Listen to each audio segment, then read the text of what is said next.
Hello, my name is Doug Teft, and I have decided to do research and know the story of the Nordic creation myth. So, I have this beautiful drawing here that I made, and it starts with a void of nothingness called Ginnungagap.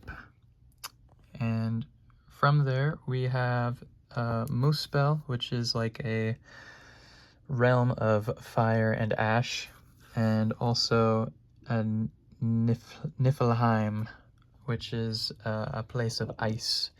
And they kind of clashed together, and eventually Muspel thawed enough of the ice in Niflheim to thaw out this cow.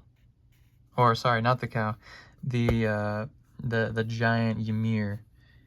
And the giant Ymir was hanging out all by his lonesome until more ice thawed and this little cow guy came in. And the cow, along with the melting from the fire, thawed even more things.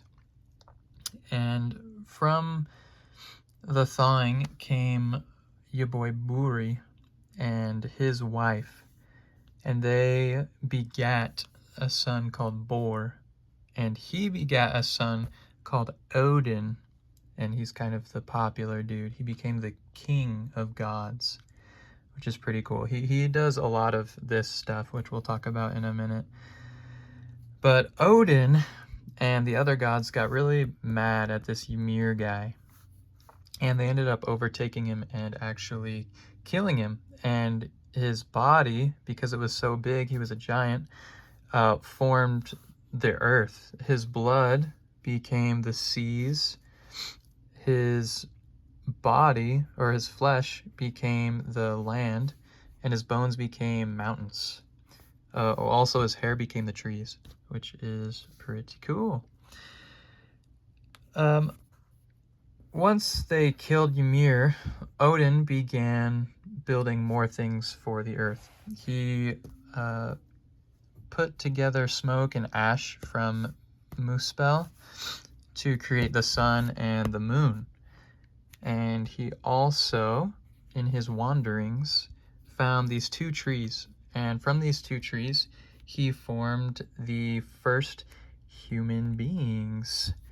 The first one, the first male, was called Ask, and the first female was called Embla.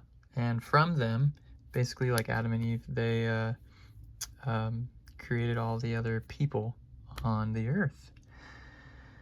Now, when Odin and the other gods had killed this guy Ymir, Ymir's giant sisters were pretty ticked off about it.